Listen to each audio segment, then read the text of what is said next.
Trump is implicated by his sheer deceit right now in this moment. He is being so deceitful. It's incredible. What's more incredible? Candace Owens, a longtime MAGA supporter, big media ally of Donald Trump, is now insisting he's part of a cover-up because he's implicated in this Epstein scandal. Hi, I'm Mediaite founding editor Colby Hall, and things are going from bad to worse for the Trump administration in their handling of the Epstein scandal.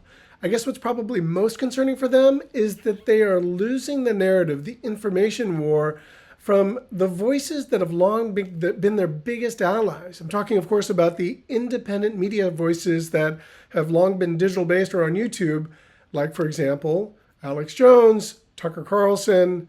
Well, today we have Ghislaine Maxwell, who, after meeting with our Department of Justice, has been transferred into a prison that's really not a prison, right? It's not really a prison. It's kind of like going away on vacation. It's more like a sleepaway camp for the elites.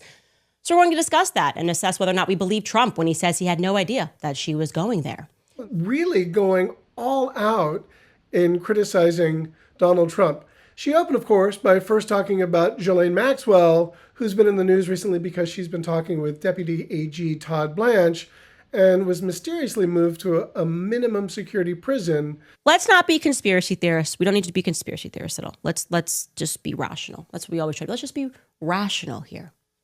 You give me a reason. Somebody in the chat, make it make sense, all right? That the former Prime Minister of Israel, who at that time, by the way, there was a massive scandal. It's actually why he didn't get reelected. He was up against Netanyahu. Former Prime Minister of Israel would be meeting with a convicted pedophile.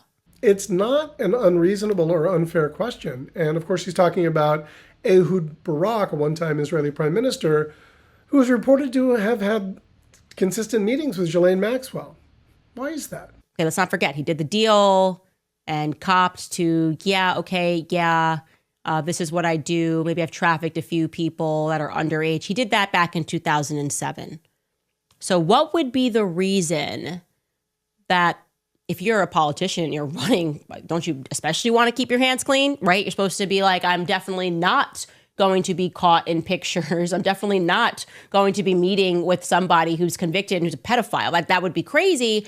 But Ehud Barak did that. Monthly, by the way, in 2015. Look, this sounds pretty conspiratorial, which I gather even Candace Owens kind of heard how she sounded. Because like I said, we don't need to be conspiracy theorists here, but I would imagine, given everything that we know about Jeffrey Epstein, that it would be reasonable to assume that these might have been intelligence briefings because he was controlling a blackmail ring, clearly, and that might be pretty useful if you're a politician. I'm guessing here. I'm surmising. I'm just guessing. I'm just throwing it out there. But the truth of the matter is that this sort of narrative is taking hold. Candace Owens then, of course, turned to one of the favorite targets from the independent media voices, Attorney General Pam Bondi. And yet, by the way, we just telling you guys that today, and yet Pam Bondi, our Attorney General of the United States, says that she can find no evidence that Jeffrey Epstein may have been working on behalf of another state. Not even the photos of the former Prime Minister of Israel going in and out.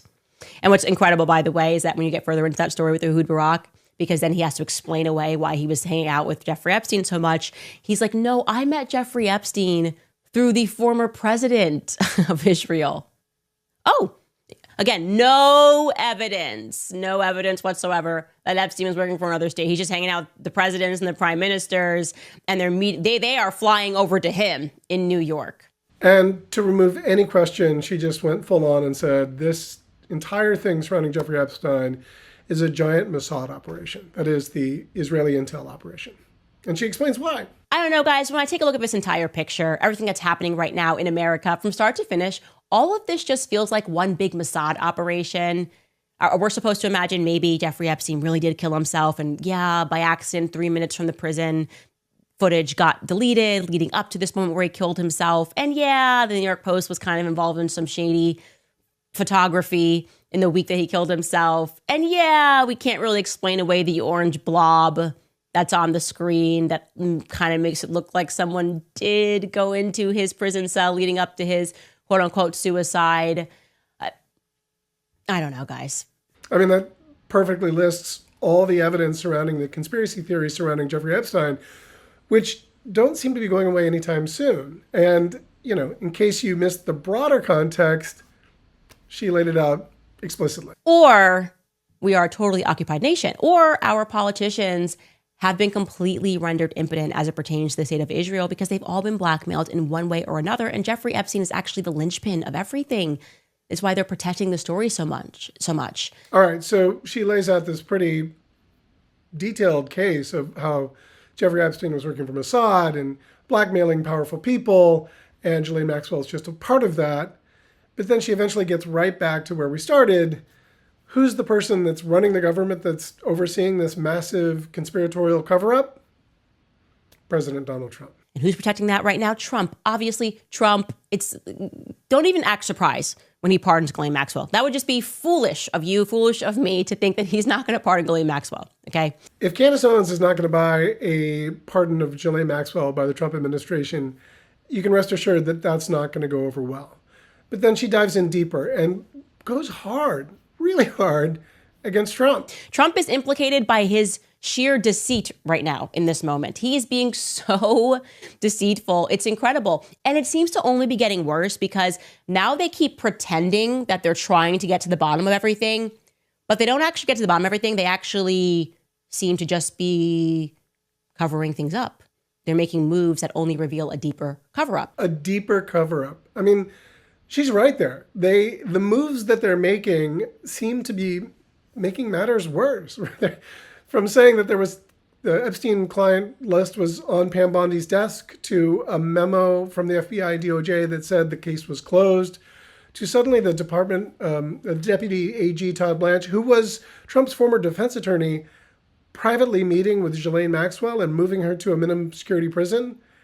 The whole thing stinks, right? She then introduces this back and forth between CNN's Caitlin Collins and President Trump about this very topic. Remarkably, when questioned about this, Trump says that he didn't even know that was happening. Like he's learning with the rest of us. Take a listen. Two questions for you. One, were you aware of and did you personally approve the prison transfer for Ghislaine Maxwell that your Justice Department? I didn't know about it at all. No, I read about it just like you did. And do you believe that she is? It's not a very uncommon thing. Do you believe that she's credible to be listening to? Your Deputy Attorney General sat down with her recently. Well, let me tell you, he's a very talented man. His name is Todd Blanche. He's a very legitimate person, very high. I just a very highly thought of person, respected by everybody. And I didn't talk to him about it, but I will tell you that whatever he asked would be totally appropriate. And it's not an uncommon thing to do that. And I think he probably wants to make sure that, people that should not be involved or aren't involved are not hurt by something that would be very, very unfortunate, very unfair to a lot of people. But I will say this, Todd Blanche is one of the most highly respected people you'll ever meet. So I know this. I didn't discuss it with him, but anything he talked about with her or the fact that he did that, not unusual, number one, and most importantly is something that would be totally above board. If you'd asked me like 2 years ago if Candace Owens would ever be openly mocking Trump and getting a ton of traffic on that, I would have laughed in your face. And yet, that's precisely where we are today. Totally above board, not unusual. But the best part of that actually is what he says in the middle, and I'm going to quote it here directly. He says, and I think, referring to Todd Blanche, and I think that he probably wants to make sure that people that should not be involved or aren't involved are not hurt by something. That would be very, very unfortunate and very unfair to a lot of people. He keeps saying that. He keeps saying that. It's changed to the Epstein files. He's saying people are going to get swept up in this. And it wouldn't be fair to these people to be swept up in this. Why does he keep offering that? I mean, why does he keep offering that? I suspect she has an answer to that question. Well, the obvious answer is because he himself and other people around him would be implicated. And that's the real reason. That's actually him being honest. Like Todd Blanche's job is to go there and to make sure that unfair things don't happen to people that could get swept up in this. And if you're Todd Blanche, how do you do that? You're talking to Ghislaine Maxwell and you want me to believe she sits down and she says, oh, nothing happened. It was above board. The worst thing was just me meeting him. I'm not a victim. I don't like to use the word victim, but I wish I had never met Tim. I wish I had never met him at all. She's not buying it. We're supposed to believe that that's what happened, or that they came to some agreement and some understanding, and maybe she's going to testify and say that nobody did nothing.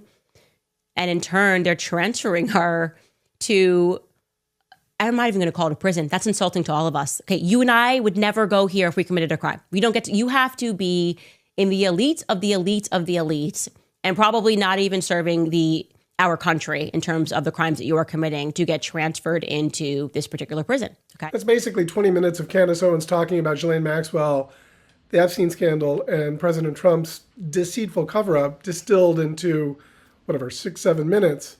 This is new light of this, however, comes with a recent CNN report about how even the Trump administration is apparently freaking out about it. We have some breaking news this hour, as sources are telling CNN that top Trump administration officials are going to meet tomorrow night at the vice president's residence, where we are told that the main focus is going to be the administration's handling of the Jeffrey Epstein case, as well as the need to present a unified front. Now, that report just came out a day ago, but it gets better, because what are they thinking of doing to help control this narrative? That there have also been internal discussions about what exactly Blanche's next step could be, including holding a press conference or doing a high-profile interview, possibly with someone like Joe Rogan. When you're thinking about interviewing with someone like Joe Rogan, that's a pretty big tell that who's driving this narrative. And it's not just Joe Rogan. It's the Joe Rogan set, which includes, of course, Candace Owens and Andrew Schultz and Theo Vaughn and Tucker Carlson and Megyn Kelly and Alex Jones. This whole lot of people that had long been pro-Trump and helped get him elected, they're not buying it, right? During a Oval Office presentation, this whole sort of narrative about changing the conversation and what the administration can do about the Epstein scandal, they asked Trump about it, and he was unaware. Is Vice President Vance hosting a gathering this evening to talk about how to respond to the Epstein situation? Is he working on what? Is he hosting some kind of gathering of top advisors this evening to talk about how to respond to the Epstein situation? I don't know. I could ask you that question. I don't know of it, but I think here's the man right here. Vice President J.D. Vance now enters the chat. I saw it reported today, and it's completely fake news. We're not meeting to talk about the Epstein situation, and I think the reporter who reported it needs to get better sources. I mean, that's precisely what you would expect to hear from someone in the Trump administration. Of course, then Trump takes the wheel and gives, his go-to old chestnut, all of this is a hoax. It's all fake news. Look, the whole thing is a hoax. It's put out by the Democrats because we've had the most successful 6 months in the history of our country. And that's just a way of trying to divert attention to something that's total bullshit. Total bullshit? Total bullshit. Come on. Why are we still talking about it? I'll tell you why. Because the administration has continued to make terrible mistakes about how this story is unfolding. And the biggest, loudest voices criticizing the Trump administration are coming from those who were the first to grab onto this conspiracy. They also happen to be Trump's most loyal, vocal supporters from the MAGA media sphere. And the fact that it's being still talked about and asked about suggests again that this isn't going away anytime soon, and it's going to get much worse before it gets any better. And the way that they continue to hide the details only gives succor or just support to the idea that they're trying to hide something from coming out. I can't believe it. I'm not a fan of Candace Owens. She said a lot of crazy, terrible things, and I think says these things to give her attention, and I feel kind of gross by amplifying her here.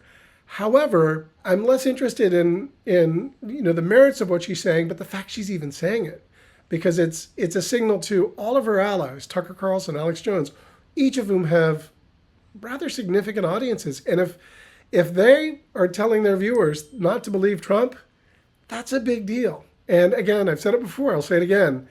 Until they pivot and release some information, this is going to get much worse before it gets any better. Again, I'm Mediaite founding editor Colby Hall.